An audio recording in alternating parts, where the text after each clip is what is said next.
Assalamualaikum warahmatullahi wabarakatuh. Kami dari kelompok 8 yang beranggotakan Saya Zabira Media Dwi Ardana dengan 3 digit NIM terakhir 103. Saya Mujahidatus Solihah dengan 3 digit NIM terakhir 090. Saya Nadata Rofi Lubdi Prastio dengan 3 digit NIM terakhir 108. Saya Karadiba Sekarnarulita dengan 3 digit NIM terakhir 110. Saya Wilatul Khairiyah dengan 3 digit NIM terakhir 098 akan mempresentasikan hasil perkembangan dari pembuatan artikel kami berjudul Bahasa Simpati Netizen Terhadap Korban dalam Komentar TikTok atas kasus pembacokan UIN Suskariau. Yang pertama, latar belakang. Pembacokan mahasiswi UIN Suskariau, Faradila Ayu Pramesti, 23 tahun, oleh rekan kampusnya, Rehan Mufazal, 22 tahun. Terjadi pada Kamis 26 Februari 2026, pagi sekitar pukul 8 hingga 8.30 waktu Indonesia Barat.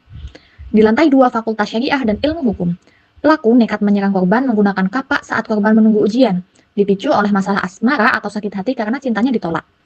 Adanya kasus ini yang marak di media sosial menimbulkan banyak sekali komentar-komentar yang telah dilontarkan oleh netizen terhadap kasus tersebut.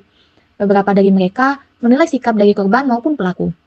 Dari komentar-komentar inilah, kami melakukan analisis terhadap komentar ujaran simpati netizen terhadap korban. Kami menganalisis bagaimana komentar-komentar tersebut merepresentasikan dukungan, keprihatinan, dan solidaritas sosial terhadap korban. Tujuan ini penting karena komentar media sosial dapat menjadi sumber data untuk memahami perilaku berbahasa masyarakat, sekaligus dinamika emosi publik dalam merespon kasus viral. Teori yang kami gunakan adalah teori John Searle. Selanjutnya adalah rumusan masalah dan kerangka teori. Rumusan masalah yang pertama, bagaimanakah bentuk bahasa simpati netizen dalam komentar TikTok terhadap korban kasus pembacokan di UIN Suskariau? Kemudian, bagaimanakah penggunaan tindak tutur ekspresif dalam komentar TikTok terhadap korban kasus pembacokan di UIN Suskariau? Dan yang terakhir adalah bagaimanakah bahasa simpati netizen dalam komentar TikTok merepresentasikan empati dan solidaritas sosial di ruang digital? Selanjutnya adalah kerangka teori. Yang pertama, kerangka teori ini akan membahas mengenai sosiolinguistik. Nah, sosiolinguistik adalah cabang ilmu linguistik yang mengkaji hubungan antara bahasa dan masyarakat. Kajian ini menempatkan bahasa sebagai praktik sosial yang digunakan dalam konteks tertentu, termasuk dalam komunikasi digital di media sosial.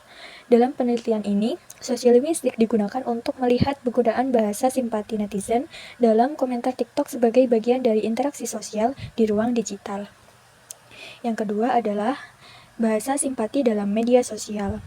Nah, bahasa simpati merupakan bentuk ungkapan bahasa yang menunjukkan rasa peduli, keprihatinan, dukungan, atau bela sungkawa terhadap orang lain yang mengalami musibah. Dalam media sosial, bahasa simpati sering muncul dalam komentar netizen sebagai respon terhadap peristiwa yang sedang viral. Oleh karena itu, bahasa simpati dalam komentar TikTok dipahami sebagai bentuk ekspresi kepedulian sosial terhadap korban. Dan yang terakhir adalah mengenai tindak tutur ekspresif. Tindak tutur ekspresif merupakan jenis tindak tutur yang digunakan penutur untuk menyatakan sikap atau perasaan terhadap suatu keadaan. Dalam penelitian ini, tindak tutur ekspresif digunakan untuk menganalisis komentar netizen yang berisi simpati, doa, dukungan, dan keprihatinan terhadap korban pembacokan di UIN Suskariau. Yang selanjutnya, metode penelitian. Penelitian ini menggunakan metode deskriptif kualitatif dengan pendekatan psikolinguistik dan tindak tutur. Jadi, metode ini mempunyai tujuan untuk mendeskripsikan bentuk bahasa simpati netizen dalam komentar TikTok terhadap kasus pembacokan mahasiswa di UIN Suskariau. Data penelitian berupa komentar netizen yang mengandung unsur simpati, seperti doa, dukungan, dan keprihatinan yang diperoleh dari video TikTok yang relevan. Teknik pengumpulan data dilakukan melalui metode dokumentasi, yaitu dengan mengumpulkan, menyeleksi, dan mengelompokkan komentar sesuai fokus penelitian. Analisis data dilakukan dengan mengidentifikasi dan mengklasifikasikan tindak tutur ekspresif berdasarkan teori Searle, serta menginterpretasikan makna tuturan untuk melihat bagaimana empati diekspresikan melalui bahasa. Selanjutnya, progres dan hasil sementara. Saat ini, artikel penelitian masih berada pada tahap awal dengan capaian sekitar 30%. Bagian yang telah disusun meliputi pendahuluan yang berisi latar belakang masalah, rumusan masalah, serta tujuan penelitian. Selain itu, metode penelitian juga mulai dirancang untuk memberikan gambaran mengenai pendekatan, teknik pengumpulan data, serta teknik analisis yang digunakan. Progres ini menjadi dasar penting untuk melanjutkan penyusunan bagian hasil dan pembahasan pada tahap selanjutnya. Selanjutnya adalah kendala dan solusi.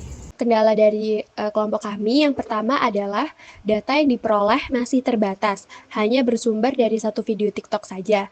Yang kedua, variasi komentar netizen belum beragam sehingga analisis itu kurang mendalam. Ketiga, kesulitan menemukan jurnal rujukan yang sesuai dengan topik bahasa simpati netizen di media sosial khususnya di TikTok. Yang keempat adalah proses pengumpulan data memerlukan waktu lebih lama karena harus memilah komentar yang relevan. Nah, tapi solusi dari kelompok kami adalah yang pertama untuk solusi kendala yang pertama adalah menambah sumber data dengan mencari video TikTok lain yang membahas kasus serupa. Yang kedua, memperluas pengambilan data komentar agar mendapatkan variasi bahasa simpati yang lebih beragam. Yang ketiga adalah menggunakan kata kunci pencarian jurnal yang lebih spesifik, seperti yang pertama bahasa simpati netizen, kedua analisis komentar media sosial, dan yang ketiga adalah pragmatik di media sosial.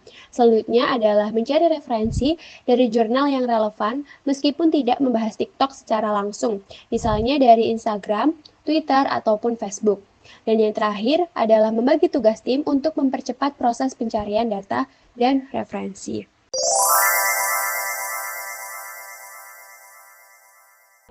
Demikian laporan perkembangan pembuatan artikel dari kelompok kami. Sekian. Wassalamualaikum warahmatullahi wabarakatuh.